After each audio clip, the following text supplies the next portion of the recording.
Sometimes when you do a review of a film, it's kind of like, well, do I review the whole film? Because I can go into the whole film, or you can just go and watch it. All right, or do I just review it in the way that I kind of see it? I think Timothy Dalton is the best James Bond because he goes more to do with the books and stuff like that. Like there's a part in License to Kill where the shark eats or mauls Felix Leiter in the film, right? And that is taken from Ian Fleming's Live and Let Die, right? So kind of like Timothy Dalton seemed to come at it more from a perspective of Ian Fleming's books and trying to stay as much as he possibly could to the books, right? And that's not to say that some of the other ones didn't do that, but I think that he was the best at doing it.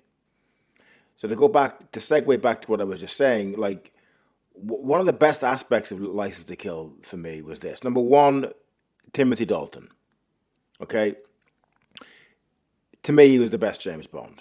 And like I said before on the other video, it's just a shame that he didn't do more of them, right? And number two was the loyalty aspect of it from Robert Davi's character, as, in my opinion, yet again, like he was the best villain in any James Bond film.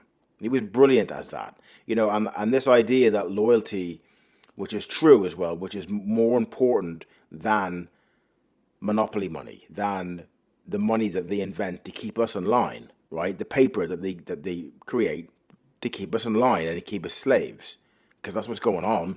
If we didn't have this drug of money, right?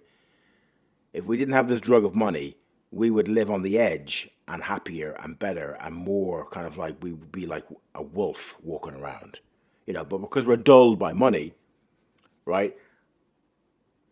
That's what happens. So Robert Davi's character in it, when he's kind of like loyalty is more important to him, everyone can identify with that, right? Everyone can identify with, yeah, loyalty is more important. It touches a human being in a special place inside when you have loyalty towards them. That's one thing I'll always hold my daughter in very high esteem for, even as a youngster when she was very, very young, stuff like that. She was very loyal to me and stood up for me when no one else would, my own flesh and blood. And I'll never ever forget her for that. There was one moment in particular when she stood for me when no one else would. And loyalty is one of the most important things in the world. Okay, Robert Darby's character is unhinged and he's a criminal and he's a psychopath and all the rest of it. Okay, but fine, that's fine. But his idea of like loyalty is the most important thing is correct. Right, he may have went about it the wrong way, but I think everyone can identify with that aspect of it. And to put that in a James Bond film, there was loads of little things going on in the film. Okay, James Bond was loyal to Felix Leiter in the film, right? So there was loads of little things going on in the film, right? So, but like I want to come at the License to Kill review from that point of view because that's the way I look at it. I try to do this review in a few different ways.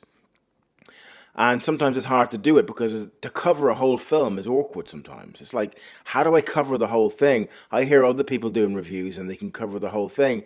I don't think it's necessary because if you really are interested in License to Kill, go and buy it. Go and rent it. Get it on YouTube Premium or whatever it is that people do now instead of renting movies, right? But License to Kill was a very dark James Bond. It was some of the kills in it were like kind of like they were like torture scenes. You know what I mean? And it was more in line with kind of like Die Hard or something like that, right? But like I thought it was really really good. I think that Timothy Dalton is the best James Bond. Robert Davi was brilliant in it. Benicio del Toro was. You could see how he was going to become such a great actor because he looked genuinely dangerous in the film. The Bond girls were great, especially Carrie Lowell. She was brilliant in it. That's all I really got to say about License to Kill. So I wanted to come at it from that perspective, though, from the loyalty aspect. That's what makes the film really good in my eyes. That's what makes it really kind of like really different from the other James Bond films because Robert Davi really nailed that part. I yield.